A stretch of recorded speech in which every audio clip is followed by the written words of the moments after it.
Ayo mengenal perdagangan internasional. Tujuan pembelajaran 1.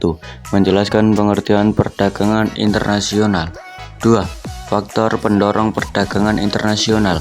3. Manfaat perdagangan internasional.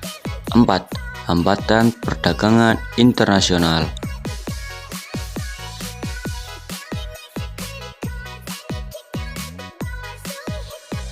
Setiap negara memiliki potensi sumber daya alam yang berbeda-beda.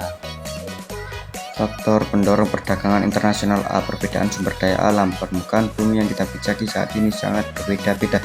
Oleh karena itu, terjadi banyak perbedaan antara satu negara dengan negara lain. B. Memenuhi kebutuhan nasional. Dalam hal ini bisa bercermin di negara kita bahwa tidak semua negara yang mempunyai banyak sumber daya alam mampu memproduksi dan memenuhi kebutuhan sendiri. C. Adanya perbedaan selera. Setiap negara memiliki perbedaan kebudayaan, pandangan hidup, sistem politik, dan tatanan sosial.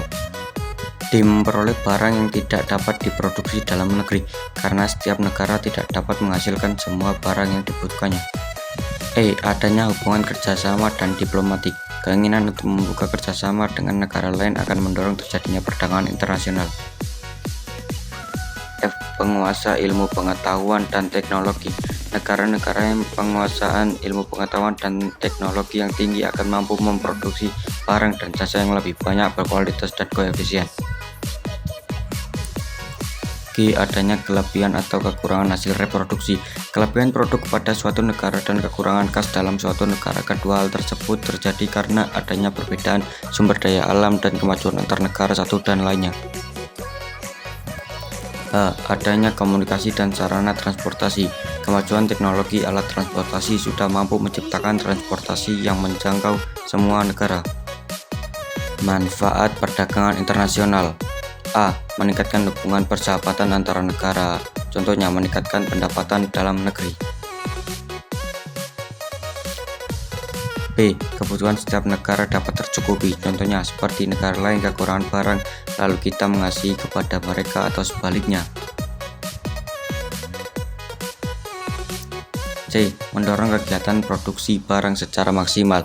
Contohnya memenuhi kebutuhan konsumsi konsumen. D. Mendorong kemajuan ilmu pengetahuan dan teknologi. Contohnya kemajuan iptek, inovasi, dan kreativitas. E. Setiap negara dapat mengadakan spesialisasi produksi. Contohnya, suatu negara akan memiliki produk-produk unggulan sehingga dapat bersaing dengan produk-produk luar negeri. F. Memperluas lapangan kerja. Contohnya, semakin luasnya kesempatan kerja, maka pengangguran dapat dikurangi.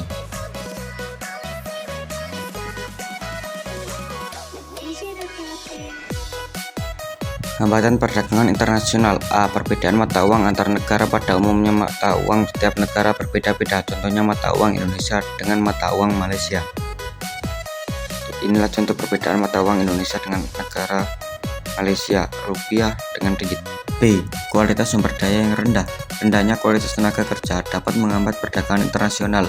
Contohnya, suatu negara yang memiliki kualitas barang rendah akan sulit bersaing dengan barang-barang yang dihasilkan negara lain yang kualitasnya lebih tinggi.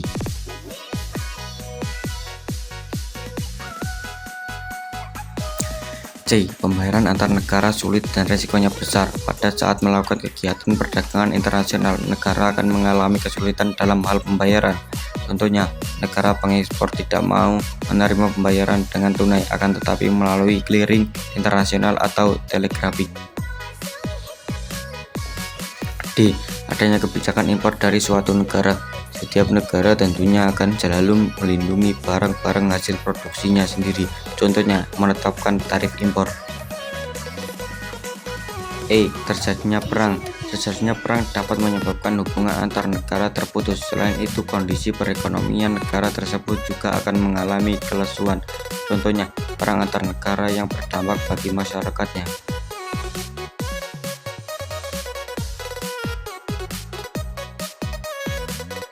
F. Adanya organisasi ekonomi regional. Biasanya dalam satu wilayah regional terdapat organisasi ekonomi. Contohnya apabila ada negara di luar anggota organisasi tersebut melakukan perdagangan dengan negara anggota akan mengalami kesulitan.